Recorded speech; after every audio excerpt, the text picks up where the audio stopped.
just like every other AI agent these days, OpenClaw has also started expanding its dimensions everywhere. Welcome to GadInsider, your go-to place for the latest tech news. OpenClaw has announced that it's released its standalone apps for both iOS and Android devices. The move officially brings AI agents to the App Store and Play Store marketplaces. Users can now finally use their smartphones to chat with the AI assistant and granted access to different components of the device, including the camera, screen, location, photos, contacts, calendar, and reminders. Though OpenClaw started as a low-key AI option, it didn't take long to transform into a major player in AI. It's currently an open-source project being run by a foundation following founder Peter Steinberger's move to join OpenAI earlier this year. The apps are published by the OpenClaw Foundation, although the announcement of Steinberger's hiring said that OpenAI would provide some unspecified form of support for the organization. Agentic AI has been a particularly stinging topic over at the Apple camp,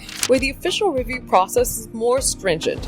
Apple had blocked many agentic tools due to broader fears around the security of vibe coding. iOS users had to use chat apps like Telegram or WhatsApp to communicate with their agents. But now the company is opening its door for OpenClaw. For more updates, subscribe to GadInsider, like and share the video, and don't forget to press the bell icon so you never miss any update.